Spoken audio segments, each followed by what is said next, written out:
अस्सलामुअलैकुम, मैं हूं माहिर शेख। प्रोग्राम सेहत और तंदुरुस्ती में आज हम बात करेंगे प्रोग्राम में जॉइंट पेन्स के हवाले से। आपको पता है कि हमारे साथ होते हैं डॉक्टर जुल्करनैन।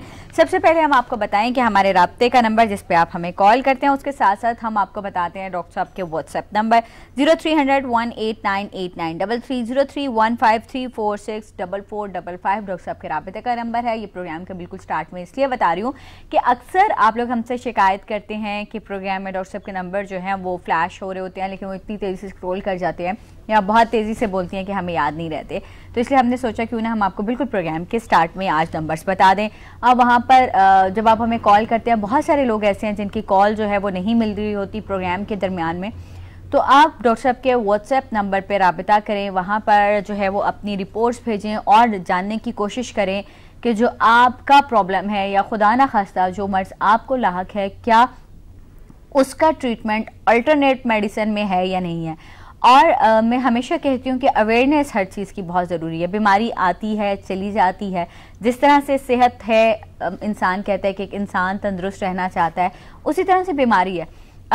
आपने एक मशीन देखी होगी, एक छोटी सी मिसाल है कि जब मशीन चलती है, वो थोड़ा अर्सा काम करती है, तो अचानक से उस मशीन को आप देखते हैं कि वो ख़राब हो जाती है। उसको ठीक कराने के लिए हम मैकेनिक के पास ले जाते हैं। सेम इसी तरह से इंसान की ज़िंदगी या इंसान की बॉडी जो है वो भी एक मशीन की तरह, जब वो काम करती है और इतने अरसे से करी और हम उसको सही तरह से उसका ट्रीटमेंट नहीं कर रहे होते, तो वो कहीं ना कहीं से ख़राबी का बायस बनती है और उसके लिए ज़रूरी होता है कि हम डॉक्टर के पास जाएं। अच्छा, अब एक और बात भी है, उसके लिए अवेयरनेस होना बहुत ज़रूरी है। जब तक आपको अवेयरनेस नहीं होगी कि आपको क्या बीमारी है या इसका इलाज कैसे हो सकता है, तब तक आप उस बीमारी का इलाज नहीं कर सकते। तो इसलिए बहुत ज़रूरी है कि अगर आपको कोई बीमारी है, उसके बारे में ठीक तरह से इंफॉर्मेशन आपको होनी चाहिए कि आप उसका किस तरह से इलाज करा सकते हैं, क्या उसका ट्रीटमेंट हो सकता है। तो उसके लिए हम आपको साथ साथ ये भी बताएं, जैसे अभी मैंने आपको डॉक्टर साहब के नंबर बता दिए। डॉक्टर साहब इस्लामाबाद में जुमे और हफ्ते को होते हैं। जो डॉक्टर साहब के क्लिनिक जाना चाहें, first floor mall 9 plaza G9 मरकज़ कराची कंपनी में होते हैं। पेशावर में डॉक्टर साहब पीर, मंगल और बुध को बैठते हैं Ali medical tower 3rd floor पे। पेशावर में आप विजिट कर लीजिए। चकदरा जुमेरात को डॉक्टर साहब होते हैं और सवाबी इस्माइलिया में इतवार को डॉक्टर साहब अपना क्लिनिक करते हैं।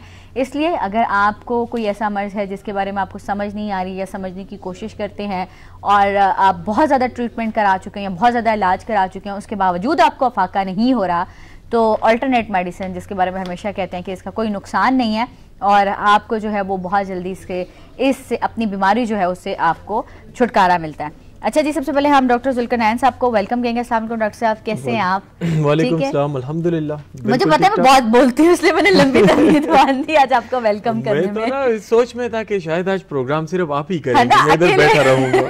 कैसी हैं आप? ठीक ठाक? डॉक्टर साहब आप सुनाएं। बिल्कुल ठीक है, अल्हम्दुलिल्लाह, मैं भी ठीक ठाक हूं। चलें, अल्लाह पाक आपको सेहत याब रखें और हमारे देखने वालों को भी सेहत याब रखें। आमीन। अच्छा डॉक्टर साहब, सर्दियां आती हैं, अक्सर हम देखते हैं हमारे घर में बड़े बूढ़े जॉइंट्स लेके बैठ जाते हैं, जॉइंट्स पेन और अक्सर जोड़ों का दर्द और इतना ज़्यादा स्वेयर हो जाता है कि चलने फिरने से भी कासिर हो जाते हैं। अच्छा, फिर इसमें तो बहुत सारे प्रॉब्लम आते हैं, घुटनों के दर्द भी और बहुत सारी चीज़ें। अच्छा, अब शुरू हम यहाँ से करते हैं कि सर्दियों में ही ये प्रॉब्लम्स क्यों स्टार्ट हो जाते हैं? असल में दर्द जो है, हड्डियों की दर्दें या अगर आप आम तौर पर दर्दें देख लें तो सर्दियों में सिर्फ उन लोगों की तकलीफ़ें बढ़ती हैं जिनमें ऑस्टियोआर्थराइटिस का मसला हो, यानी जिनकी हड्डियां कमज़ोर हो चुकी हों। फिर सर्दी में जो है उनको बहुत ज़्यादा तकालीफ जो है वो सामने आती हैं, या जो पेशेंट्स जिनमें कैल्शियम या विटामिन डी की कमी हो, उनकी हड्डियां कमज़ोर होती हैं। सिर्फ इस वजह से जो है उनके दर्द एम्प्लीफाई हो जाती हैं सर्दी में, यानी तकलीफ़ें उनकी बढ़ जाती हैं। तो ये एक मेन वजह है। और ऑस्टियोआर्थराइटिस वाले पेशेंट्स जो हैं इस मौसम में और इसमें तकलीफ़ में जो है वो रहते हैं। सही, बिल्कुल। अच्छा डॉक्टर साहब, अब ये तो सर्दियों का पेन है, ये वक्त के साथ साथ आ जाता है। गर्मी में हम देखते हैं ये कम हो गया है, तो बेसिकली ये होता क्यों है? इसकी मेन कॉज या इसकी मेन वजह क्या है? जो सर्दी और इसका आप पूछ रही हैं, तो गर्मियों में तो इसलिए कम हो जाते हैं कि सन जो है धूप से विटामिन D3 की जो अब्जॉर्प्शन है वो काफ़ी वापर मकदार में वही रेस हमें मिलते हैं और धूप भी सही लगता है, तो उसकी वजह से कैल्शियम की अब्जॉर्प्शन, विटामिन डी लेवल जो है वो बराबर रहती हैं, तकलीफ़ें कम हो जाती हैं। ऑस्टियोआर्थराइटिस की बात अगर करें तो इसके तो खैर डिफरेंट काजेस हैं। मुख्तलिफ इसके मतलब यह है कि वजूहात हैं। कुछ लोगों को मतलब अगर आप हम फिर वजूहात पे चले जाते हैं पहले कि इसकी वजूहात क्या है। बिल्कुल, काजेज़ जो हैं उसके कुछ इस तरीके से हैं। कुछ लोग जो हैं वो पोस्ट मेनोपॉजल सिंड्रोम फीमेल में अगर आप देख लें 45 या 50 ईयर्स में उनको शुरू हो जाते हैं। कुछ लोगों को उसकी ओबेसिटी की वजह से, इसी तरह कुछ लोगों को डी वाइटामिनोसिस वगैरह की वजह से या ट्रॉमेटिक चेंजेस की वजह से हड्डियों में उनको बीमारियां और इस तरह के प्रॉब्लम्स आ सकते हैं। तो यही काजेज़ हैं। कुछ लोगों को गाउट्स की वजह से, यूरिक एसिड की वजह से ये प्रॉब्लम शुरू हो जाते हैं। काजेज़ इनके मुख्तलिफ हैं। लेकिन आज मैं डॉक्टर साहब आपने अभी एक बात छड़ी कि कुछ लोगों को यूरिक एसिड की वजह से या इनकी वजह से भी होता है, तो क्या ऐसा होता है कि जब वो हम अपनी अगर यूरिक एसिड का बिलफर्ज ट्रीटमेंट कर लें तो उससे ये ठीक हो जाता है, या फिर खुदा न खासा ये एक दफ़ा छिड़ जाए तो फिर ये एक लंबी बीमारी है? असल में हड्डियों की बात अगर हम करें, ठीक है, तो या आर्थ्रोपैथी की हड्डियों की जो बीमारियां हैं, उसकी जो दर्द हैं, उसका कोई सही मैनेजमेंट नहीं है, उनका सही ट्रीटमेंट अक्सर औकात नहीं मिलता पेशेंट्स को जो होना चाहिए। यानी अगर एक पेशेंट है वो ख़ुद से भी पेन किलर पर गुजारा करता है, या अगर वो जो है डॉक्टर के पास जाता है, उधर भी कुछ सेलेक्टेड दवाइयाँ होती हैं, पेन किलर, सप्लीमेंट और उसके साइड इफ़ेक्ट्स जो स्टमक वगैरह पे आते हैं तो वो देते हैं। तकरीबन दो तीन मेडिसिन सिर्फ देते हैं। तो इस वजह से अक्सर जो मैं ओपीडी करता हूँ या मैं पेशेंट्स वगैरह देखता हूँ, अक्सर औकात हमने ये देखा है कि जोड़ के जो पेशेंट्स हैं वो जो आते हैं बहुत ज़्यादा तकलीफें बयान करते हैं। काफ़ी अर्से यानी सालों से मुझे ये मसला है, मेरा मसला ठीक नहीं हो रहा, मुझे एक दर्दें हैं वो ठीक नहीं हो रही। कुछ लोगों को ऑस्टियोआर्थराइटिस का मसला होता है जिसमें ये मोस्टली नी जॉइंट्स इफेक्ट होते हैं, हिप जॉइंट्स इफेक्ट होते हैं या वर्टिब्राज इफेक्ट हो जाते हैं। तो मैंने देखा है कि जो लोग भी जिनको भी ये प्रॉब्लम्स हो गए हैं और मॉडर्न मेडिकल साइंस की जो दवाइयाँ इस्तेमाल कर रहे हैं, जो दर्दों की दवाइयाँ हैं, मैंने नहीं देखा कि कोई केस उसमें ठीक हुआ है, बल्कि उसमें वो हाइपरटेंशन की तरफ भी गया है, ब्लड प्रेशर के मसले मसाइल भी स्टार्ट हुए हैं उनको। उसके साथ साथ अगर आप देखें मैदा भी ख़राब हुआ है, और वही पेन किलर्स जो है ऑस्टियोपोरोसिस का मेन वजह बनती है। ठीक है, यहाँ पर मैं एक चीज़ वाज़िह कर दूँ, ऑस्टियोआर्थराइटिस में ये जो नी जॉइंट्स ख़राब होते हैं, अक्सर औकात पेशेंट्स ये बताते हैं जी इसमें ल्यूब्रिकेंट्स कम हो गए हैं, इसमें जो है अपने नरिशमेंट का जो टिश्यूज़ हैं वो सही काम नहीं कर रहे हैं। ऐसी बात जो है क्लिनिकल प्रैक्टिस में बहुत कम आती है। यानी अगर मैं आपको बता दूं, सबसे पहले नी जॉइंट्स में अंदर अल्लाह ताला ने कार्टिलेज पैदा किया हुआ है, पहले वो डैमेज होता है, उसके बाद उसमें एरोजन शुरू हो जाती है, उसके बाद हमने देखा है कि उसमें ब्रेकडाउन शुरू हो जाती है और बाद में ऑस्टियोपाइड्स का मसला आता है। तो ये कंप्लीट जो मैकेनिज्म है, ये तकरीबन नी जॉइंट्स जो हैं ये 4 स्टेजेस में ख़राब होते हैं। ठीक, 4 स्टेजेस में कार्टिलेज डैमेज होना, ठीक, उसके बाद एरोजन शुरू होना, उसके बाद जो है ब्रेकडाउन आप और इसी तरह यही यानी बोन के जो ब्रेकडाउन के जो जर्रे आते हैं वो उसमें डिपॉजिट होना, ये तकरीबन 3-4 स्टेजेस हैं। ठीक, और मेडिसिनली या अगर ट्रीटमेंट में हम देखें, आपने इसके 4 स्टेजेस बता दिए, वो क्या? अच्छा, पिछले प्रोग्राम में ऐसा हुआ कि हमें एक स्पेशली मैसेज आया कि डॉक्टर साहब को थोड़ी उर्दू में भी समझा दिया करें कि ये क्या चीज़ है, क्योंकि बाज़ दफ़ा लोगों को इंग्लिश का समझ नहीं आता। अब ये जो 4 स्टेजेस आपने बताई है ना, क्योंकि मेरे ख्याल में शायद पाकिस्तान में कोई 90% लोगों के जोड़ों में दर्द है, ठीक है, तो अगर काइंडली उर्दू में भी बता दें एक दफ़ा कि ये 4 चीज़ें क्या होती हैं ताकि लोगों को समझने में आसानी हो। मेडिकल साइंस की जो है मेडिकल टर्मिनोलॉजी, उस पर मैं सिर्फ ये बताता हूँ, जिस तरह घुटनों की दर्दें हैं, ठीक है, अब घुटनों की दर्दें जब शुरू होती हैं तो इसके बारे में बता दूं कि ये 4 स्टेजेस होते हैं। ठीक हो गया। 2 जोड़ के दरमियान एक नरम हड्डी अल्लाह ताला ने पैदा की है, ठीक है, हाँ, उसको मेडिकली उनको कार्टिलेज कहते हैं, आप उनको नरम हड्डी कह सकते हैं, जो जॉइंट में नरिशमेंट बराबर रखता है या जोड़ को जो है वो लुब्रिकेट रखता है, वो खराब हो जाता है, उसका डिस्ट्रक्शन शुरू हो जाता है। उसके बाद जब वो कार्टिलेज ख़राब होता है तो 2 हड्डियां जो हैं वो आपस में टच होती हैं, उसके घिसने की वजह से हड्डियां रगड़ खाने की वजह से ख़राब होती हैं। उसके बाद जब फिर हड्डियां जब रगड़ती हैं तो उसके रिज़ल्ट में ये होता है कि जॉइंट्स में सूजन और इस तरह के प्रॉब्लम्स, मसले मसाइल आते हैं। ठीक, मतलब सूजन की वजह से और फिर बहुत सारे मसले। अच्छा डॉक्टर साहब, अब क्या होता है कि जब घुटनों में दर्द होती है तो डॉक्टर आपको एक पेन किलर दे देते हैं कि ये पेन किलर खाएं और इसी पे गुजारा करें। तो अब जो वो पेन किलर है, हमने बेसिकली वो पेन किलर खाई, उससे हमें वक्ती आराम आया, लेकिन जो आपका मसला था वो तो जूं का तू रह गया, एग्जैक्टली वो तो हल ही नहीं हुआ। हम एक कॉलर ले लें, उसके बाद हम इस पर डिस्कशन करते हैं। अस्सलाम वालेकुम। अस्सलाम वालेकुम जी, मानसना से हाजी हनीफ बात कर रहा हूँ। जी जी, कैसे हैं आप? अल्हम्दुलिल्लाह जी, ठीक ठाक। मैंने अपनी वाइफ की बीमारी के मुताबिक बात करनी थी। जी जी कीजिए। इनकी दिल की धड़कन तेज हो जाती है जी, सुबह उठती है तो दिल की धड़कन इनकी तेज हो जाती है, स्पीड बहुत ज्यादा बढ़ जाती है। किसी में थोड़ी स्लो होती है, लेकिन ये शिकायत होती है। और दूसरी बात ये कि इनकी बात खूब आता है। अच्छा, आपकी आवाज बहुत ब्रेक हो रही है, और अगर आप टीवी के सामने हैं तो प्लीज थोड़ा टीवी से दूर चले जाइए ताकि मैं आपकी बात समझ पाऊँ। मैंने साउंड बंद कर दिया टीवी की, अभी आपको शायद आवाज ठीक आ रही होगी। अब बताइएगा। आपने कहा कि आपके मिसेस का मसला है, उनकी दिल की धड़कन तेज हो जाती है सुबह के टाइम। जी जी जी, उनकी सुबह से जब उठती है तो उनकी दिल की धड़कन तेज हो जाती है। ठीक है। और दूसरी बात ये कि उनकी नाक से भी खून आने लगता है कभी कभार। अच्छा, ब्लड प्रेशर चेक किया है आप लोगों ने? जी जी, ब्लड प्रेशर तो मेंटेन रखते हैं हम, उसकी बकायदा टेबलेट देते हैं जी। हाइपरटेंसिव है वो पहले से, उनको ब्लड प्रेशर का मसला है मिसाल? नहीं, ब्लड प्रेशर का तो कभी कभार होता है, इस तरह मुसलसल से नहीं होता। अच्छा ठीक है। कोई थायराइड का टेस्ट उनका किया है आप लोगों ने? जी, आप इस तरह करें, प्रोग्राम देखें, आपके मसले पे मैं डिटेल में बात करता हूँ, आप लोगों को जवाब मिल जाएगा इसका। थैंक यू, बहुत शुक्रिया कॉल करने का। और इसके बाद आप टीवी देखें, फिर आपको जवाब देते हैं। सुबह जी जब मेरी मिसेस जो कहती हैं कि वो सुबह उठती हैं तो उनको एपिस्टैक्सिस का मसला शुरू हो जाता है, नाक से उनका जो है खून आता है और दिल की धड़कन तेज़ हो जाती है।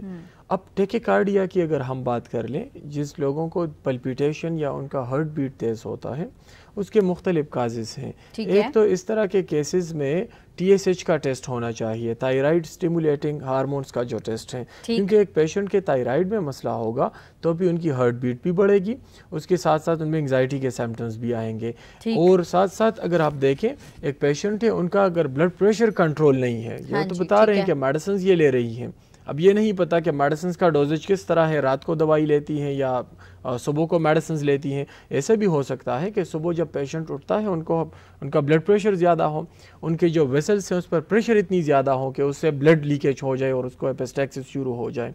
तो उनको ठीक ठाक जो है इनका फॉलोअप होना चाहिए, इनके लिपिड्स प्रोफाइल होने चाहिए, इनका ब्लड प्रेशर जो है वो रेगुलेट और नॉर्मल होना चाहिए, उसके मुताबिक फिर उनको ट्रीटमेंट जो है वो देना चाहिए। कॉमन एक दवाई है आजकल इस तरह के प्रॉब्लम को, मतलब यह है कि उनको कंट्रोल रख सकती है। बेलाडोना 200 पोटेंसी में आप ले लें, बेलाडोना 200 पोटेंसी में सुबह उठते वक्त 5 कतरे 1 चम्मच पानी में मिलाकर ये रोज़ाना दिया करें। इससे इतना होगा कि उनका मसला कंट्रोल रहेगा।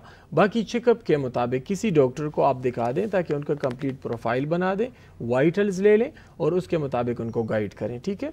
क्योंकि अक्सर मैं आपको बता दूं माही, ये जो नाक से खून जो आता है, कुछ लोगों को एंजियोफेब्रोमा का मसला होता है, तो एंजियोफेब्रोमा में भी फिर एपिस्टैक्सिस का मसला जो है वो हो सकता है। सही। तो इसी तरह से अगर आपको भी कोई प्रॉब्लम है, आप हमें कॉल करें और हमसे राबिता करें ताकि हम आपको बता सकें। अच्छा डॉक्टर साहब का नंबर मैं आपको दोबारा बता देती हूँ, 0300 1898933, 0315346445। आप एक और काम कीजिए, डॉक्टर साहब को जो है वो रिपोर्ट्स जो है वो सारी व्हाट्सएप कर दीजिए। उसके बाद डॉक्टर साहब देख लेंगे। अगर आपका क्लिनिक, मतलब कि मुझे वैसे लग रहा है कि आपका क्लिनिक आना ज़रूरी है, तो उसके बाद डॉक्टर साहब जो है वो आपको टाइम दे देंगे और आप डॉक्टर साहब के क्लिनिक विजिट कर लीजिए ताकि आपकी जो मिसेस का प्रॉब्लम है ये इसका प्रॉपर फॉलोअप हो सके, प्रॉपर इसका ट्रीटमेंट हो और वो सही तरीके से उसको पता करके उसका जो है ना वो ट्रीटमेंट किया जा सके। असल में डॉक्टर साहब मसला ये है कि बीमारी आ जाती है लेकिन लोग क्या करते हैं कि उसको छोड़ देते हैं, आजकल में ठीक हो जाएगा या खुद से ठीक हो जाएगा, अच्छा मैंने अब पेन किलर ले लिया मैं ठीक हो जाऊंगी। जब हम खुद से आधे डॉक्टर बनते हैं तो वो फिर बीमारी जो है वो ज्यादा होने लगती है। कॉलर हमारे साथ हैं। अस्सलाम वालेकुम। अस्सलाम वालेकुम। वालेकुम अस्सलाम जी, कौन सा आप कहाँ से बात कर रहे हैं? मैं गैल से बात कर रहा हूँ, बाबू मिसल डॉक्टर। जी जी कैसे हैं आप? शुक्र अल्हम्दुलिल्लाह जी। जी क्या कहना चाहते हैं, क्या पूछना चाह रहे हैं? मैं तकरीबन 4-5 साल से बीमार हूँ, एलर्जी का मरीज हूँ, खारिश आती है, फोड़े निकलते हैं। अच्छा, कितने साल से ये मसला है? तकरीबन 4-5 साल से है जी। और अच्छा, और मेडिसिन कोई ली है इसकी? बहुत मेडिसिन ली है जी, बहुत अच्छे डॉक्टर के पास गया हूँ, लेकिन वक्ती तौर पर आराम आता है फिर हो जाता है। मसले का आप फिर बता दें प्लीज, दोबारा बता दें क्या मसला आपको होता है? एलर्जी है और उसके जो है ना दाने निकलते हैं एलर्जी से। और वो 4-5 साल से मेडिसिन ले रहे हैं, लेकिन उससे उनको कोई फाका नहीं है और वो कह रहे हैं कि इसलिए मैंने कॉल किया। बेसिकली ये मसला है। ठीक है, आपको जवाब देते हैं। थैंक यू, प्रोग्राम देखिए, हम आपको जवाब दे रहे हैं। जी डॉक्टर, ये स्किन पे इनके दाने निकलते हैं, अक्सर औकात पेशेंट्स को आर्टिकेरिया की शिकायत होती है। ठीक है, आर्टिकेरिया में फिर इस तरह के प्रॉब्लम्स आते हैं कि कुछ लोग स्पेसिफिक वो कुछ फूड है उसका इस्तेमाल नहीं कर सकते, जिस तरह प्रोटीन्स या दालें, या कुछ लोग जो हैं बहुत ज़्यादा स्पाइसी फूड इसका इस्तेमाल नहीं कर सकते, तो उस वजह से फिर उन लोगों को आर्टिकेरिया और इस तरह के प्रॉब्लम्स आते हैं। एक दवाई है इसके लिए आर्टिका यूरेंस। आर्टिका यूरेंस आप कियोपोटेंसी में ले लें और इसके जो है आप 10 कतरे सुबह निहार मुँह 1 चम्मच पानी में मिलाकर या 1 गूंद के बराबर पानी में मिलाकर पिया करें, तो इंशाल्लाह इससे आपका मसला सॉल्व रहेगा। एक बात मैं बता दूं आर्टिकेरिया के हवाले से कि इसमें एंटीहिस्टामिनिक जो दवाइयाँ हैं इसका बहुत ज़्यादा इस्तेमाल आप ना करें, क्योंकि उसके फिर प्रॉब्लम्स आते हैं। एंटीहिस्टामिनिक दवाइयाँ जितने हम लेते हैं उसको हम प्रोलॉन्ग यूज़ करते हैं तो वो मसले को ठीक नहीं कर सकती, ठीक है ना, वो जबकि हमें सिर्फ एलर्जी का अटैक होने से बचाती है।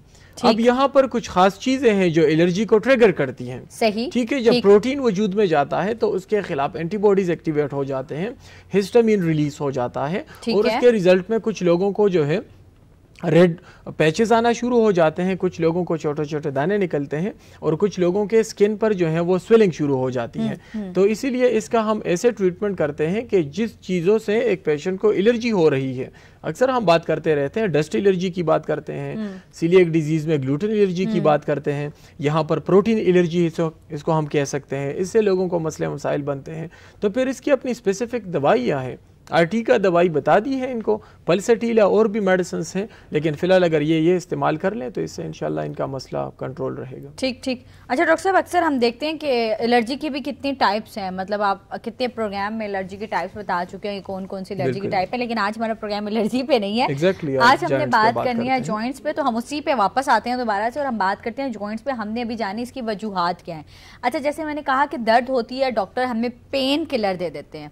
पेन किलर खाने से वो उसका प्रॉपर पेन किलर इलाज नहीं है, वो वक्ती हमें रिलीफ देता है या वक्ती आराम देता है। बिल्कुल। उसके बाद फिर वो दर्द शुरू होती है, क्योंकि हमने दर्द का जो सही ट्रीटमेंट है वो तो किया नहीं, हमने सिर्फ पेन किलर दर्द को दबाने के लिए दे दिया। यहाँ पर बिल्कुल एक मसला इसी तरह है। क्लिनिक में मैं देखता हूँ जब पेशेंट्स आते हैं फर्स्ट स्टेज में कोई केस नहीं आता, ठीक है, यानी वो केस जिसका मामूली सा, जिस तरह हम कहते हैं कि ये दर्दें जिस तरह स्टार्ट होती हैं फ्रॉम द स्टार्ट बात कर लेते हैं।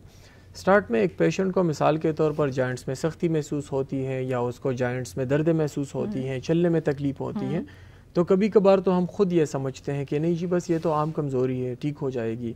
अगर आपको मैं बता दूं साल तक तो हम खुद पेन किलर खाते रहते हैं। फिर जब जो है बिल्कुल जब पेशेंट डॉक्टर के पास चला जाता है तो वहाँ पर कार्टिलेज जब डिस्ट्रॉय हो जाता है या उसकी जो कार्टिलेज की डिस्ट्रक्शन हो जाती है, तो बदकिस्मती से ऐसी दवाई नहीं है कि उसको वो कंट्रोल कर सके, यानी फर्स्ट स्टेज में ही उस बीमारी को टैकल कर सके और उसको कंट्रोल कर सकें। ठीक है, तो उनको यही आपकी बात है कि पेन किलर या सप्लीमेंट्स वगैरह देते हैं, तो उसकी वजह से ये होता है कि फिर दूसरा दर्जा भी स्टार्ट हो जाता है, तीसरा भी और चौथा, और एंड में फिर कहते हैं कि जी नहीं ये जॉइंट्स तो कंप्लीट ख़राब हो चुके हैं, अभी इसमें नी जॉइंट रिप्लेसमेंट करनी पड़ेगी। ठीक है, तो वो अब अलग एक चैप्टर खुलता है। अब एक जोड़ में बिल्कुल या लगवाएं और आ जाए। ऑस्टियोआर्थराइटिस जब शुरू हो जाए उनको फिर जो है आप अगर आपको मैं बता दूं वो फिर नी जॉइंट रिप्लेसमेंट से कंट्रोल नहीं होते, क्योंकि हड्डियां तो गलना सड़ना और उसका कमज़ोर होना तो शुरू हो चुका है। ठीक है, या अगर कुछ डॉक्टर्स इसमें इंजेक्शंस लगाते हैं, स्टीरॉइड्स के इंजेक्शन लगाते हैं, पीआरपी के इंजेक्शंस लगाते हैं, तो वो तो सिर्फ और सिर्फ पेशेंट के ज़्यादा से ज़्यादा 10-15 दिन निकालने के लिए होते हैं। तो अगर एक पेशेंट है उनका सिर्फ दर्द कंट्रोल रहेगा, उनको ये अंदाज़ा नहीं लगता कि उसके जोड़ में कितना बड़ा मसला आ सकता है, यानी उस जख्मी जोड़ पर तो वो चलता फिरता है, वो अपनी नॉर्मल एक्टिविटीज़ करता रहता है, और वही मेडिसिन जो दर्द को दबाए हुए रखता है, वही मेडिसिन जो है इंसान खुद ब खुद अपने मसले को बढ़ाता रहता है। ठीक है, from the first to second और from the second to third और इस तरह से। अब इस तरह के केसेस जब हम लेते हैं तो पेशेंट को सब बता देते हैं कि ठीक ठाक आप हमें टाइम देंगे, 3 मंथ्स का इसका इलाज चल सकता है, 6 मंथ्स का स्टेज वाइज उसका फिर अपना एक टाइम लगता है और जाके बीमारी जो है पेशेंट की वो ठीक होती है। 3 to 6 मंथ लगते हैं। कॉलर हमारे साथ हैं, अस्सलाम वालेकुम। जी वालेकुम सलाम। जी कौन कहाँ से बात कर रही हैं? जी मैं पिंडी से बात कर रही हूँ, मेरा नाम फरीदा है। फरीदा कैसी हैं आप? मैं ठीक हूँ, लेकिन अपनी एक तबीयत के बारे में 3-4 साल से मुझे कोई आंत का मसला है। किस चीज का मसला है? मेरे पेट में आंत है बड़ी वाली, उसमें स्वेलिंग हो जाती है और डायरिया लग जाता है और बेकाबू हो जाता है। अच्छा, ठीक है। दर्द या तो ब्लीडिंग वगैरह का मसला तो नहीं होता? इसके लिए मुझे बताइए कि मैं क्या करूं। मैं कहीं आ नहीं जा सकती नहीं हूँ, मैं शुगर पेशेंट भी हूँ। अच्छा, डायबिटिक भी है। ठीक हो गया। ठीक, थैंक यू कॉल करने का शुक्रिया। हम बताते हैं आपको। आप लोगों से एक रिक्वेस्ट है कि जब कॉल करते हैं तो काइंडली अपने टीवी का वॉल्यूम बंद कर दिया करें या टीवी से दूर चले जाएं, वरना आपकी हमारी बात नहीं होगी और इनकी आवाज़ में बहुत तेज़ी से बैक आ रही थी। जी डॉक्टर साहब, ये आंत के मसले का बता रही थी, तो इनका तो सीटी स्कैन रिपोर्ट देखना चाहिए, ठीक है, क्योंकि बड़ी आंत की जो बीमारियां हैं, मुख्तलिफ़ किस्म की बीमारियां इसमें आ सकती हैं। कुछ पेशेंट्स को हमने ये भी देखा है अल्सरोटियो कोलाइटिस का मसला उनको होता है। कुछ पेशेंट्स में जो है वो हेमोराइड्स की शिकायत होती है, तो इसको पहले देखना पड़ता है, उसके मुताबिक और मेडिसिन देनी होती है, ठीक है, क्योंकि उसकी वजह से भी बहुत सारे लोगों को फिर एब्डोमिनल पेन यानी उनके पेट में दर्द की शिकायत होती है, या जब वो वॉशरूम जाते हैं, स्टूल्स वगैरह पास करते हैं, उसमें ब्लीडिंग की शिकायत शुरू हो जाती है, या अक्सर होती रहती है उसमें से। तो ये एक कॉमन मसला नहीं है। सिर्फ GIT की, गैस्ट्रो इंटेस्टाइनल ट्रैक्ट की एक कॉमन दवाई बता दूंगा, सिर्फ वक्ती रिलीफ उनको होगा। बाकी ये मेरे ख्याल में रावलपिंडी में रहती है, तो इनको आप एक काम करें कि आप जुम्मे और हफ्ते को डॉक्टर साहब क्लिनिक करते हैं मॉल 9 प्लाजा G9 मरकज कराची कंपनी में, आप वहाँ विजिट कर लीजिए। तो नक्सवमी का एक दवाई है GIT की, नक्सवमी का 30 पोटेंसी में ले लें। इसके खाने के बाद 5 कतरे 1 चम्मच पानी में मिलाकर पिया करें, इससे आपका मसला इंशाल्लाह कंट्रोल रहेगा। बाकी दवाइयाँ भी है इसकी, सलीशिया दवाई हम चलाते हैं, इसी तरह से अगर आप देखें एस्कुलसिब या कॉलिनसोन या मुख्तलिफ दवाइयाँ हैं, लेकिन पेशेंट की हिस्ट्री के मुताबिक, ठीक है, क्योंकि अब अगर जिस तरह मैं जॉइंट्स की बात कर रहा हूँ स्टेज वाइज, इसी तरह हर बीमारी के अपने स्टेजेस होते हैं, ठीक है। अगर एक पेशेंट को मामूली सिम्टम्स पैदा हो गए हैं, वो कम दवाई से ठीक हो जाते हैं, या अगर उनका मसला काफ़ी एग्रेवेट हो चुका है, उनका मसला बढ़ गया है, फिर उसमें से ठीक ठाक इलाज करना पड़ता है। बिल्कुल ठीक हो गया। हम इसके बाद दोबारा बात करेंगे जॉइंट्स के पेन की। प्रोग्राम में वक्त होता है एक छोटी सी ब्रेक का, साथ दीजिएगा प्रोग्राम सेहत और तंदुरुस्ती में।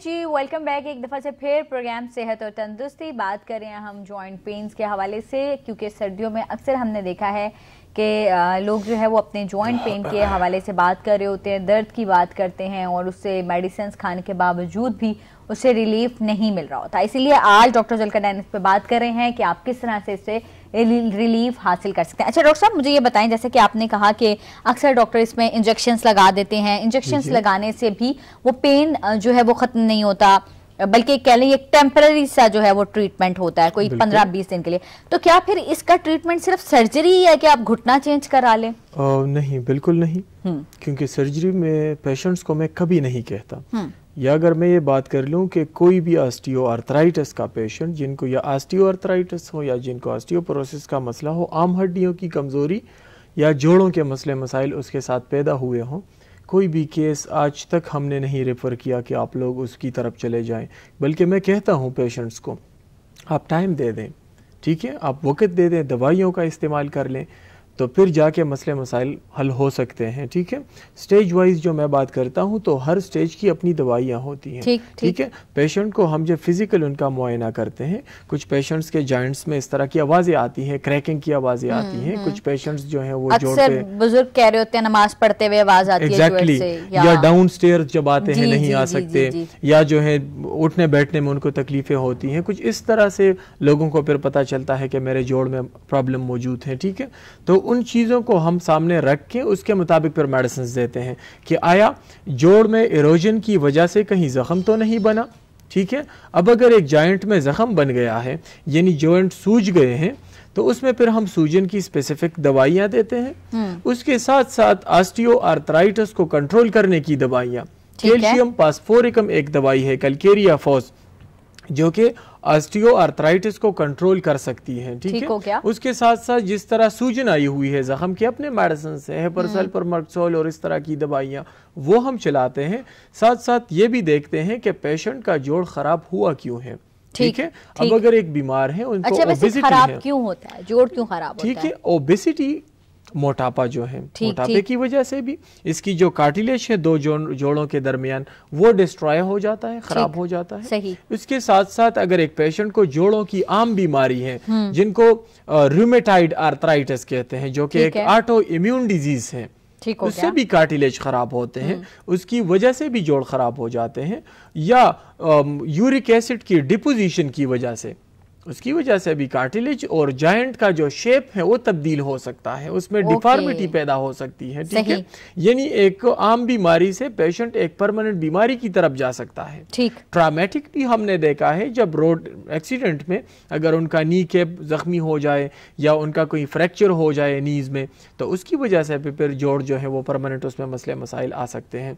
तो मैं मैसेज ये देना चाहता हूँ कि उनको रिप्लेस करवाना या उनको सिर्फ पेन किलर्स के जरिए चलाना ये ठीक नहीं है। मतलब दोनों तरीके ठीक है, बिल्कुल, क्योंकि इनको मेडिसिन से हैंडल किया जा सकता है। मैंने देखे हैं जी केसेस आज तक दवाई भी और नहीं इस्तेमाल कर रहे हैं और वो नॉर्मल हेल्दी लाइफ जो है वो गुजार रहे हैं। ठीक है, तो उनको एक्सचेंज करवाना या उस तरह के बहुत ज्यादा पेन किलर अपने मसले बढ़ाने नहीं चाहिए, क्योंकि हर मेडिसिन का अपना नुकसान भी होता है।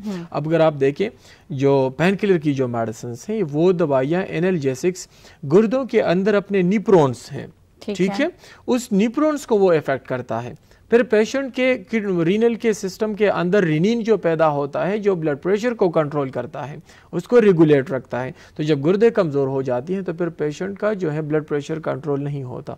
अब दर्दों के पेशेंट का हम मुआयना जब करते हैं तो उनको हाइपरटेंशन की बीमारी लग चुकी होती है। इसी तरह आथीरोस्क्लेरोसिस एक दूसरी बीमारी है जिसमें रगें तंग हो जाती हैं। ठीक है, उस रगों की तंगी की वजह से पेशेंट परमानेंट दिल का बीमार हो सकता है। इस्कीमिक हार्ट डिजीज की बीमारी उनको लग जाती है, या उसको जो है कंजेस्टिव हार्ट डिजीज की बीमारी उनको शुरू हो जाती है। इसी तरह से अगर आप देखें कुछ लोग इसमें स्टीरॉइड्स का इस्तेमाल करते हैं, तो स्टीरॉइड्स भी जो है वो हमारे दूसरे ग्लैंड्स को भी इफेक्ट करते हैं। फीमेल में जो है वो यूट्राइन फाइब्रॉइड या पॉलीसिस्टिक ओवरियन सिंड्रोम का वजह बन सकती है। मर्दों में जो है ये परमानेंट ऑस्टियोपोरोसिस जो है ऑस्टियोआर्थराइटिस हड्डियों की कमजोरी पैदा कर सकती है, और इस तरह से बहुत कॉलर हमारे साथ हैं। अस्सलाम वालेकुम। हेलो, वालेकुम सलाम जी। जी कौन सा, आप कहाँ से बात कर रहे हैं? मैं वाजिद बोल रहा हूँ मर्दान से। जी कैसे हैं आप? जी मेरा एक मसला है। जी जी मेरा जो कीजिए बात। मैं डायलिसिस का पेशेंट हूँ ना। जी जी। और मेरा राइट साइड जो है ना, ये पाँव और हाथ भी और मुंह भी। जी जी। इसको क्या हुआ है? कहीं फालिज का अटैक हुआ है आपको? नहीं जी नहीं, मैं डायलिसिस का पेशेंट हूँ। ओके। जब मैं पानी पीता हूँ तो ये बहुत ज्यादा, सिर्फ राइट साइड वाली। ठीक है, इस तरह कर लें। डायलिसिस के पेशेंट्स हैं, यानी आप क्रॉनिक रीनल फेलियर के पेशेंट हैं, इस पे मैं बात करता हूँ। और आपको कोई कमजोरी शुरू हो गई है, जिस तरह आप बता रहे हैं कि राइट साइड के मुझे कोई मसला है? वही जीता समात पुख्तू की हुआ है खैर दे। जी जी एक्चुअली जी कल डायलिसिस पेशेंट है ना। जी जी लग मतलब वो मामूली ले कुछ कमियों खरा आजमा नाराजी जी या रोटे खरा आजमा नाराजी जी जी बलदा चिदा खैफा और दा सोदा मखने दा पड़ची खाजी खा खा खा आओ जी ज़दा से ओके तासो प्रोग्राम गोरे वीनम बराबरी और दा जगम ने मतलब दा स्पीड टाइम का खूब मान नाराजी खाजी डायलिसिस सो कवे तासो प हफ्ता की हफ्ता के द्वा को जी हफ्ता के द्वा डायलिसिस का ठीक शो। आप प्रोग्राम देखें, मैं बात करता हूँ इस पर। थैंक यू, बहुत शुक्रिया कॉल करने का। जी डॉक्टर साहब, मसला था क्रॉनिक रीनल फेलियर का पेशेंट है, ये हफ्ते में 2 डायलिसिस करवाता है। और इनका ये मसला है, कहते हैं कि मेरा राइट साइड का जो फेस है या दायां हाथ या दायां जो मेरा पाँव है वो सूज जाता है जब पानी पीता हूँ।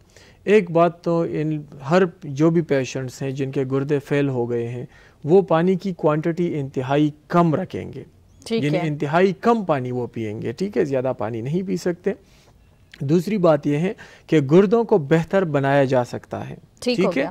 एक केसेस क्लिनिकल रिव्यू के ऐसे केसेस जो हफ्ते में 3-3 डायलिसिस करवा देते हैं, आहिस्ता आहिस्ता वो हफ्ते में एक डायलिसिस, 15 डेज में एक डायलिसिस, उसके बाद 1 मंथ में डायलिसिस और नॉर्मल मेडिसिन पर लाया गया है उनको। ठीक है। यानी डायलिसिस जैसा बड़ा मसला उनका सॉल्व हो चुका है। ठीक है।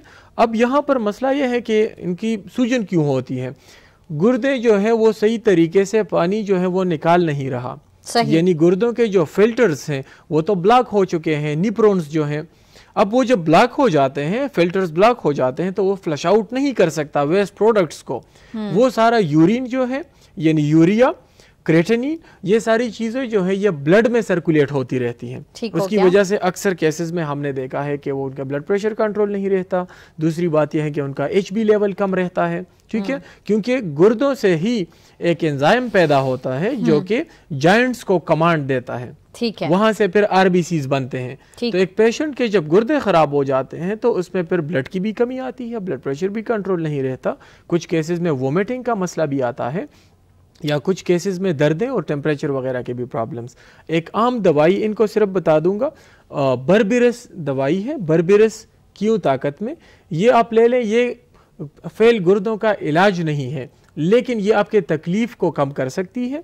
बर्बिरस क्यों ताकत में सुबह निहार मुँह 10 कतरे 1 घूंट के बराबर पानी में मिलाकर पिया करें रोजाना, इंशाल्लाह ये तकलीफ उसके साथ सॉल्व हो जाएगी। और आपको ये एक मशवरा दे दूं कि आप CRF के पेशेंट हैं, आपका इलाज हो सकता है किसी दूसरे होम्योपैथ को दिखा दें, मर्दान में भी अच्छे अच्छे डॉक्टर्स हैं, या अगर हमारी जगह आपको नज़दीक पड़ती है यहाँ आना चाहते हैं तो बिल्कुल गुर्दों के नाम का कोई भी बीमारी हो गुर्दों की, वो इलाज के साथ ठीक हो सकती है। चाहे स्टोन्स का मसला हो या गुर्दों में कोई और तरह का प्रॉब्लम आ गया हो, चाहे गुर्दे फेलियर की तरफ जा रहे हो और आपको ट्रांसप्लांट फेल गुर्दे में भी जी, फेल गुर्दे ये भी तो ट्रांसप्लांट का केस है, क्योंकि वीक में ये 2 टाइम डायलिसिस हो रहे हैं। यहाँ पर मसला ये बनता है, कुछ लोग अफोर्ड कर सकते हैं, ट्रांसप्लांट बहुत महंगा है डॉक्टर साहब, यो भी, और दूसरी बात है कि डायलिसिस भी अफोर्ड कर सकते हैं, लेकिन नहीं होता आपका। उसकी वजह से, डायलिसिस की वजह से कुछ पेशेंट्स अक्सर किडनी से नहीं खराब होते, वो हेपेटाइटिस C और B से इफेक्ट हो जाते हैं, क्योंकि वहाँ पर उस तरह की सफाई का ख्याल नहीं रखा जाता।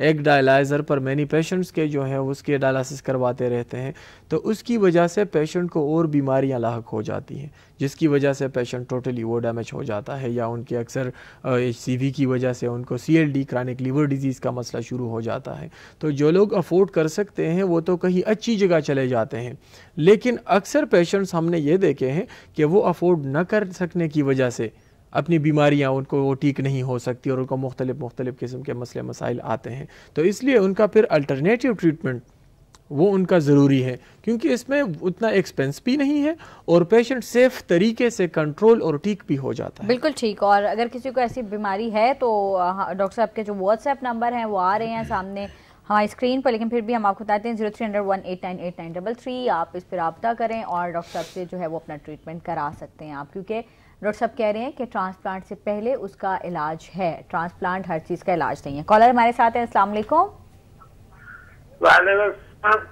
जी मैं आपका प्रोग्राम देख रहा हूँ, मुझे फाइल हुआ है, इसका कोई बताए। अच्छा, कितने अरसे से आप फालिज के पेशेंट हैं? जी कितने अरसे पहले आपको फालिज हुआ था?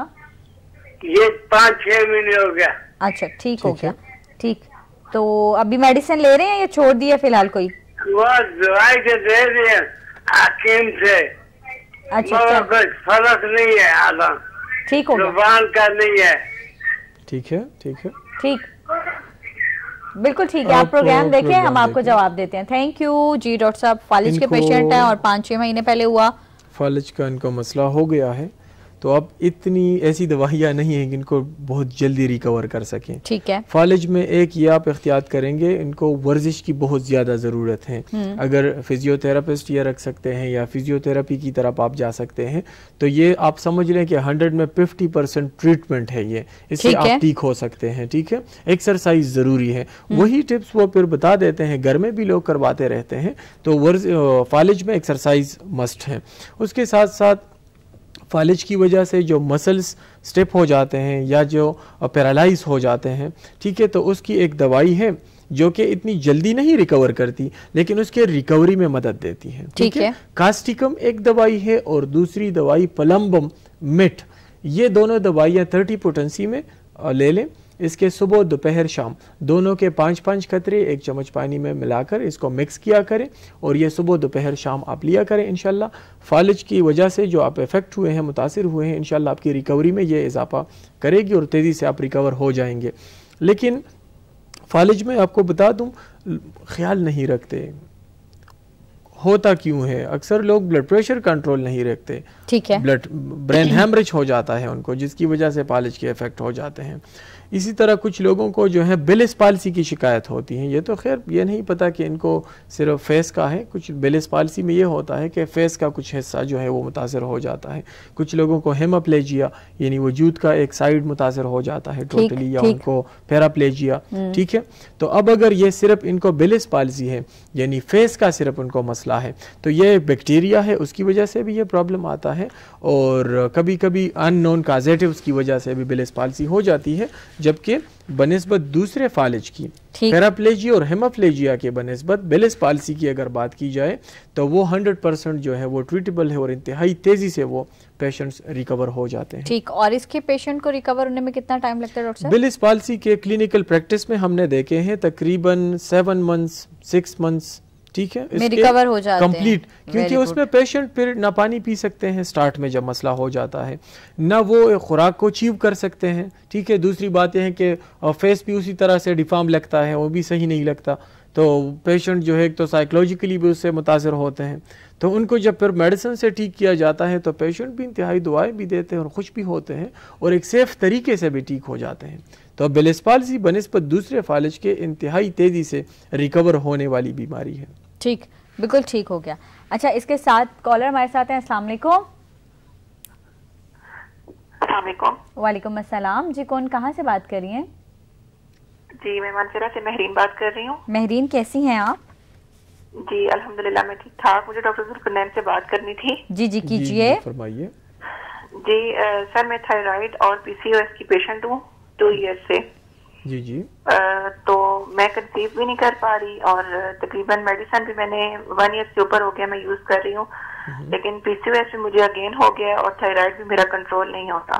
अच्छा, आपको कौन सा थायराइड है? हाइपोथायराइडिज्म है? हाइपोथायराइड। ठीक है, थायरोक्सिन इस्तेमाल कर रही हैं आप? जी जी, 50 mg मैं सुबह खाली पेट ले रही हूँ एक। ठीक है, और पीसीओएस के लिए कुछ इस्तेमाल कर रही हैं आप दवाई? जी, मायोफोलिक यूज कर रही थी और वो मैंने ये मतलब जैसे गायनाकोलॉजिस्ट ने मुझे किया था, उसके बाद लिजरा और ये टैबलेट्स वगैरह मैंने काफी यूज किया, लेकिन उसके बावजूद भी एक जो है मंथली साइकिल भी मेरा ठीक नहीं हो रहा और पीसीओएस भी मेरा जो है उसी तरह ही है, मतलब पॉलिसिस्टिक ओवरीज भी मुझे बार बार आ रही हैं, वो भी क्लियर नहीं आ रहा अल्ट्रासाउंड मेरा। ठीक है, ठीक है, आप थायरोक्सिन बंद नहीं करेंगे फिलहाल? ठीक है जी, थायरोक्सिन आप अपने जारी रखें और दूसरी जो हार्मोनल दवाइयाँ हैं वो कंप्लीट आप स्टॉप करें। उसके मैं बात करता हूँ, आपको अपना जवाब मिल जाएगा। बाकी ठीक है, 6 मंथ का कोर्स किया है, 6 मंथ का कोर्स मैंने उसको कर लिया है और उसके अलावा बाकी भी जो ओवुलेशन के लिए दे रहे हैं मेडिसिन वगैरह, लेकिन इनफर्टिलिटी के लिए वो भी यूज मैंने किया, लेकिन उसके बावजूद मैं कंसीव नहीं कर रही। मैं आपको बताता हूँ, आपको जवाब देता हूँ। मेरी 22 ईयर्स एज है। ठीक है, ठीक है, थैंक यू। आप प्रोग्राम देखें, आपको जवाब देते हैं डॉक्टर साहब। जी डॉक्टर साहब, हाइपोथायराइडिज्म का मसला भी और पॉलीसिस्टिक ओवेरियन सिंड्रोम का मसला भी, यानी 2 बड़ी बीमारियां एक दूसरे के साथ जुड़ी हुई हैं और इसकी सेहत को ख़राब कर रही हैं। पॉलीसिस्टिक ओवेरियन सिंड्रोम में भी वज़न बढ़ता है और हाइपोथायराइडिज्म में भी वज़न बढ़ता है। ठीक है, अब इसकी जो दवाइयाँ ये कह रही कि मैं इस्तेमाल कर चुकी हूँ, अगर ये इसका इलाज जितना ये किया है इन्होंने इतना और भी कर लें तो ये मसला सॉल्व नहीं होगा। अच्छा, ठीक है, हालांकि वो कह रही है मैंने 6 मंथ मेडिसिन खा ली है। नहीं करवा सकते क्योंकि इसमें डियान कुछ टैबलेट्स हैं 30 डेज के, 25 डेज के या 21 डेज के वो चलाते हैं, उसकी वजह से फीमेल के जो है वो मंथली साइकिल ठीक हो जाता है, लेकिन जैसे ही दवाई बंद करते हैं तो मसला उसी तरह रहता है। बल्कि वो दवाई पिट्यूटरी ग्लैंड को इफेक्ट करती है। पिट्यूटरी ग्लैंड एक वो ग्लैंड है जो कि हमारे हार्मोन्स को कंट्रोल करता है और हमारे वजूद के टोटली ग्लैंड्स को कंट्रोल करता है। ठीक है, अब जब वहां से मसला फिर पैदा हो जाता है फिर उसकी रिकवरी मुश्किल हो जाती है।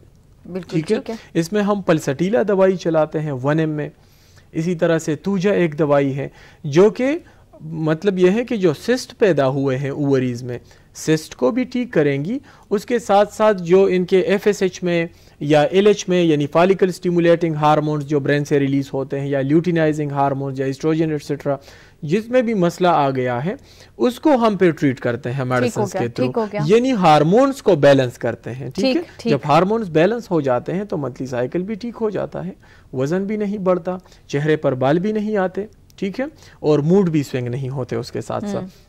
तो इसकी स्पेसिफिक दवाइयाँ मौजूद हैं। आप इनफर्टिलिटी के जो दवाई है वो भी ले सकती हैं आप, और उसके साथ साथ पॉलीसिस्टिक ओवरियन सिंड्रोम का इलाज जो है वो भी कम्प्लीटली हो सकता है। अब अगर आपके कोई बेहतरीन होम्योपैथिक डॉक्टर हो आप उनको दिखा दें, या अगर आप हमारे क्लिनिक विजिट कर सकते हैं, हमने इस पर काफ़ी सारा काम किया हुआ है, बेहतरीन दवाइयाँ हैं, उससे आपका मसला सॉल्व हो सकता है। बिल्कुल ठीक। और आप अपनी पहले तो जितनी भी अभी तक की रिपोर्ट्स हैं वो डॉक्टर साहब को व्हाट्सएप कर दें 0300189893 0315346445, और उसके बाद आप डॉक्टर साहब के इस नंबर पे कॉल करेंगे। वहाँ से आप देख लीजिए कि डॉक्टर साहब किस वाले क्लिनिक में बैठे हुए हैं, किस शहर में जो आपको नियर बाय में लग रहा है आप उस शहर में विजिट कर लें। डॉक्टर साहब जुम्मे और हफ्ते को इस्लामाबाद में होते हैं, पीर मंगल बुध को पेशावर में होते हैं, और जुमेरात को चकदरा, और इतवार को डॉक्टर साहब स्वाबी इस्माइलिया में बैठते हैं। तो आप बाकी लोग भी जो देख रहे हैं उनको नंबर्स आ रहे होंगे व्हाट्सएप नंबर, तो आप डॉक्टर साहब के क्लिनिक विजिट कर सकते हैं। अस्सलाम वालेकुम। वालेकुम सलाम जी, कौन सा, आप कहाँ से कॉल कर रहे हैं? फरत बात कर रहा हूँ, जिला खुशाब से जी। कैसे हैं आप? अल्लाह का शुक्र है जी। मेरा बेटा है, उसके हमने ऑपरेशन कराया 3 जी। दोबारा बताइएगा। बेटा है मेरा बेटा। ठीक है। उसके 3 ऑपरेशन कराया, उसका बड़े पेशाब का जो सुराख बांधता। ठीक है। 3 ऑपरेशन कराया, लेकिन वो जिद बहुत करता है। हम डॉक्टर साहब से चेकअप बहुत कराया, लेकिन उसका जिद बहुत करता है वो। ठीक है, ठीक हो गया। भी करता है, जो चीज उसको मिलती है वो फेंकता है, वो टूट जाती है। चलिए ठीक है, मैं आपको जवाब देता हूँ। ठीक हो गया। चलिए डॉक्टर साहब, दूसरा मसला की दवाइयाँ बनाइए कोई, ये बताइए ना। हाँ बिल्कुल है। अच्छा, ये मूड स्विंग्स पे आता है? नहीं, मूड स्विंग्स में नहीं, कुछ बच्चों में इरिटेबिलिटी होती है, चिड़चिड़ापन। अब कोई चीज मांगते हैं, पहले उसके लिए रोएंगे, पूरा जो है वो प्रॉब्लम क्रिएट करते हैं, फिर उनके सामने वो चीज रखते हैं, फिर उनको रिफ्यूज करते हैं, और इसी तरीके से चिड़चिड़ापन उसमें पाया जाता है। कैमोमेला इसकी एक दवाई है। ठीक है। कैमोमेला बच्चे भी ले सकते हैं, बड़े भी उसको खा सकते हैं। तो कैमोमेला 30 पोटेंसी में जो है, ये अगर आप इनको खिलाना शुरू कर दें, मतलब अगर आपके हस्बैंड में ये इश्यूज है और वो घर के ग्लास बर्तन कोई भी चीज तोड़ते हैं तो खिला दें। तो ये असल में हम चलाते भी हैं पेशेंट्स में। दूसरी बात ये है, IBS के पेशेंट्स होते हैं, इरिटेबल बाउल सिंड्रोम के पेशेंट्स, उसमें भी उनकी जो आंतें हैं उसमें इरिटेबिलिटी शुरू हो जाती है। यानी पेशेंट जैसे ही कुछ खाता है, एक नवाला भी लेता है, तो फौरन से वॉशरूम उनको भागना पड़ता है। पेशेंट उसके टेनिसमस और गैसेस वगैरह और इस तरह के फ्लैटुलेंसी शुरू हो जाती है। उसमें हम कैमोमेला, कालीपास और कुछ दवाइयाँ हैं जो ब्रेन से रिलेटेड हैं, वो हम चलाते हैं। IBS के पेशेंट जो है नॉर्मल जिंदगी गुजार रहे हैं, ठीक है। इसी तरह कैमोमेला अगर ये इनको 1 महीने तक सिर्फ चलाए तो ये मिजाजी दवाई है, आपके बच्चे का मिजाज जो है वो कंप्लीट ठीक हो सकता है। इसके बड़े बच्चों का भी ठीक हो सकता है, ठीक है, तो आराम से खिलाएं, कोई इश्यू नहीं है। अच्छा डॉक्टर साहब, वो जॉइंट्स पेन कहीं रह गया, ठीक है, उसमें फिर वापस आते हैं। इससे पहले कि हमारे प्रोग्राम का वक्त खत्म हो, वो बहुत ज़रूरी है कि उसके ट्रीटमेंट का बताया जाए, क्योंकि मुझे तो आज के दिन में जो सबसे ज़्यादा खुशी मिली है वो ये कि आपने अगर वो जो घुटने रिप्लेस कराने हैं उससे आप बच जाएंगे। क्योंकि अक्सर हमने देखा कि वो लोग रिप्लेस कराने के बाद भी कह रहे होते हैं कि हमने गलती कर दी जनाब, आप मत कीजिएगा रिप्लेस करा के। जो कराते हैं वो स्पेशली ये कहते हैं कि आप मत कराइएगा, अब जिस तरह से भी इसका ट्रीटमेंट है वो करा लीजिए। डॉक्टर साहब मुझे बताएं कि अक्सर हमने ये भी सुना, जैसे आपने कहा कि नरम हड्डी जो है उसमें भी फॉल्ट आ जाता है, तो डॉक्टर्स ना उसके लिए आपको मुख्तलिफ किस्म की कैप्सूल्स देते हैं जो कि इसके अंदर का जो कहते हैं गूदा या मवाद जो होता है वो बना देते हैं, लेकिन वो भी नहीं बनता डॉक्टर साहब। वो भी यही पेन मैनेजमेंट की दवाइयाँ हैं। अच्छा। सिर्फ पेन मैनेज करने के लिए, और पेशेंट को समझा देते हैं। इसमें एक दवाई आती है बिल्कुल, जिसका कार्टिलेज डिस्ट्रॉय हो चुका हो, या जिसका यानी फर्स्ट स्टेज ऑस्टियोआर्थराइटिस, उसमें घुटनों का मसला शुरू हो गया हो, तो उसमें एक तो हम कलकेरिया पॉज दवाई चलाते हैं 6 में, दूसरी दवाई रूटा है। ठीक है। रूटा 30 पोटेंसी में मैं चलाता हूँ, बहुत ज़्यादा इफ़ेक्टिव है। और इसी के साथ साथ दूसरी दवाई जो है वो कास्टिकम है। कास्टिकम 30 पोटेंसी में हम चलाते हैं। यानी वो लोग जो दवाइयाँ नोट करना चाहते हैं तो कलकेरिया पास, रूटा, कास्टिकम, रस्टाक्स, ये ऐसी दवाइयाँ हैं जिसको अगर एक पेशेंट लेना शुरू कर दे तो उनकी हड्डी जो है वो बच भी सकती है इसके साथ साथ, और उनका मसला जो है वो और बढ़ने की तरफ नहीं जाएगा। ऑस्टियोआर्थराइटिस जो है ये सिर्फ नी जॉइंट्स तक महदूद नहीं है, ठीक है। कुछ लोगों के हिप्स जॉइंट ख़राब हो जाते हैं और बाद में फिर ये होता है कि जो वर्टेब्रास हैं, जो सर्वाइकल वर्टेब्रास जो हैं, यानी गर्दन के जो मोहरे हैं या बैक के मोहरे हैं, जब हड्डियां कमज़ोर होना शुरू हो जाती हैं तो वही मोहरे भी अक्सर जो है घिसना शुरू हो जाते हैं। ठीक है। तो उसके साथ साथ जितने भी नर्व्स गए हुए हैं, ठीक है, वो कंप्रेस हो जाते हैं। फिर अक्सर लोग कहते हैं जी मेरे हाथ सुन हो जाते हैं, मेरे जो है पाँव सुन हो जाते हैं चलने फिरने में या रात को। तो वो पेशेंट भी कास्टिकम और इसी तरह कैल्शियम फास्फोरिकम अगर उसका इस्तेमाल कर लें, सर्वाइकल स्पॉन्डिलाइटिस वाले पेशेंट या जिनको वर्टेब्रल डीजेनरेशन का मसला हुआ हो, अगर वो भी इन दवाइयों का इस्तेमाल शुरू करें तो वो भी इससे बेहतर और ठीक हो सकते हैं। और उसके अलावा घुटनों के कोई और मेडिसिन जो आप बताना चाह रहे हैं, जॉइंट पेन्स के लिए बताना चाह रहे हैं, क्योंकि टाइम बहुत कम है इसलिए जल्दी बता दी है। सिर्फ एक बात यहाँ पर ऐड करूंगा कि एक आम बंदे को कैसे पता चलेगा कि मैं कौन सी वाली स्टेज में हूं। ठीक है, बिल्कुल। आम लोग कुछ चीजों को अब जो है उसको नजरअंदाज करते हैं। यानी आम दर्द को पेन एक इंडिकेशन है, ठीक है, दर्द, ठीक है, दर्द एक इस तरह का इंडिकेशन है जो हमें जो है वो इन्फॉर्म करता है कि यहाँ पर कोई मसला आ गया है। उस हालत में डॉक्टर को दिखाना चाहिए। जोड़ में अगर एक पेशेंट सख्ती महसूस करें या अगर वो चलने फिरने में बहुत ज़्यादा कमज़ोरी महसूस करें, ठीक है, या अगर वो जोड़ों में सख्ती महसूस करें तो उस हालत, बिल्कुल उस हालत में एक तो कैल्शियम का टेस्ट होना चाहिए, विटामिन डी का टेस्ट होना चाहिए, यूरिक एसिड के टेस्ट होने चाहिए, ठीक है, और घुटनों के जो एक्सरेस हैं वो करवाने चाहिए ताकि उसमें से फिर डॉक्टर के साथ अगर वो दिखा दें कोई मसला उसमें होगा भी, ताकि प्रॉब्लम को एक वक्त में ही जो है उनको हम पकड़ सकें या एक डॉक्टर उनको रख सके ताकि उनका मसला और कॉम्प्लिकेशंस की तरफ ना चला जाए और वक्त पर उनका ट्रीटमेंट हो। डॉक्टर साहब, जैसे कि आपने कहा कि विटामिन और कैल्शियम के टेस्ट होना जरूरी है, तो क्या हम ये कह सकते हैं विटामिन सी की वजह से भी एक इश्यूज आते हैं? विटामिन सी की वजह से स्कर्वी, खुश्की आती है, स्किन इफेक्ट होता है इसके साथ, और उसके साथ साथ और मसले आते हैं जिस तरह डैंड्रफ और स्किन की खुश्की, इसके साथ बहुत ज्यादा ताल्लुक इसका नहीं है, ठीक है। और कैल्शियम की अब्जॉर्प्शन जो है उसके लिए विटामिन डी का होना जरूरी है। विटामिन D3, ठीक है, उसके रिसेप्टर्स हैं वजूद में, वो जो है कैल्शियम के अब्जॉर्प्शन में फिर मदद देती हैं ताकि अंतों से कैल्शियम अब्जॉर्ब हो जाए और वो हड्डियों को टाइम पर मिल जाए। तो विटामिन डी इसमें जरूरी है। विटामिन डी जो है वो भी इसमें जरूरी है, तो उसके लिए जरूरी है कि पहले टेस्ट कराए जाए, खुद डॉक्टर ना बना जाए। बिल्कुल बिल्कुल टेस्ट कराए। फूड में अगर बंदा खुराक इस तरह का इस्तेमाल करे कि उसमें खुराक में क्या खाए, फिश का इस्तेमाल करें रोजाना, अंडे का इस्तेमाल करें, ठीक है। इसी तरह अगर मिल्क का रोजाना इस्तेमाल करें या लीफी वेजिटेबल्स का इस्तेमाल इंसान ज्यादा करें तो इससे इनका विटामिन डी लेवल जो है वो बराबर हो सकता है। ठीक है, क्योंकि अब तो वो सीजन है जिसमें फ्रूट्स बहुत ज्यादा है, वेजिटेबल्स बहुत ज्यादा है, फिश बहुत ज्यादा है, बिल्कुल, वो सब जो है वो वगैरह ये सारी चीजें जो है विटामिन डी के लेवल को बराबर करती हैं। सन एक्सपोजर बहुत ज्यादा जरूरी है। लोगों को चाहिए कि अपने लिए एक वक्त निकाल लें, 30 मिनट्स 20 मिनट्स ताकि वो धूप में बैठें, क्योंकि सबसे बड़ा सोर्स जो है वो सन है, सन के रेजेस हैं, ठीक है। विटामिन डी को बढ़ाने में इंतहाई तेज़ी से वो मदद देते हैं। तो इस तरह के अगर एहतियातें और कुछ मामूली चीज़ें अगर इंसान शुरू करें तो उससे इनकी हड्डियां और उनके जोड़ वगैरह वो बच सकते हैं। बिल्कुल ठीक, थैंक यू डॉक्टर साहब, बहुत शुक्रिया। प्रोग्राम का वक्त इतने तेजी में खत्म होता है, हमें पता ही नहीं चलता।